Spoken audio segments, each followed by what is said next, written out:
Good morning, St. Francis. It is Tuesday, August the 24th, 2021. It is Tuesday of the 21st week of the year, but it is also the feast of St. Bartholomew the Apostle. Coming to you this morning from the courtyard where morning prayer will take place in a few minutes here at our school, the Franciscan School. Students are arriving as this morning has progressed a little bit.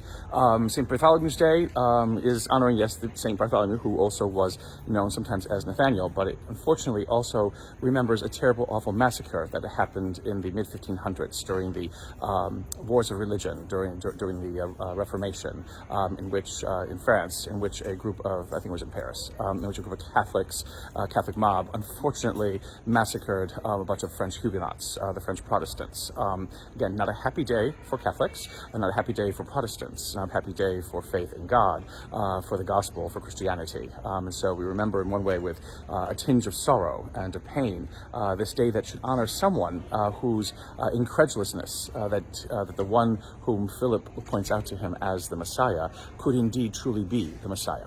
So special readings for St. Bartholomew today, Revelation, which talks of the heavenly Jerusalem coming down from heaven and taking place and taking up stock here, taking up life here with the gates and the people who will inhabit it and the glory and the wonder of God that shines around it.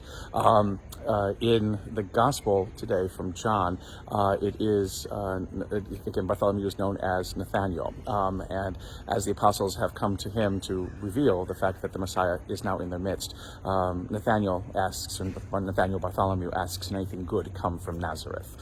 Again, because Nazareth was a crossroads of many different cultures, many different peoples, at many times perhaps it was a scene of rioting and trouble and all kinds of consternation. And so Nazareth doesn't have a great reputation, and yet the fact that Jesus comes from there, again, is something that kind of shocks Bartholomew, Nathaniel, in not believing this. And Jesus basically takes his incredulousness and puts it to use and says, follow me. You'll see something even more amazing than all the crazy stuff that comes out of Nazareth. And Bartholomew, Nathaniel, decides to and becomes one of the apostles.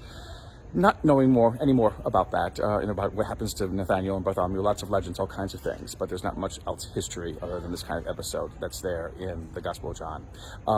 What that tells us, though, is that our incredulousness, our disbelief, our confusions, our wonders, our doubts are never something that prohibits us from entering into God's life, into the life that God holds out for us, into the life that God wants us to live with him. Remember, God comes to invite us into his life so that we might in turn invite God into our life. It is this reciprocal understanding of human life, of humanity and divinity together, that is supposed to make us great witnesses in this world and is supposed to offer us a way into understanding what is our human condition and what does it mean to be human in this world and what does it mean to be human with a destiny, a future, a value and a dignity that nothing else could ever provide. And may the Lord give you his peace.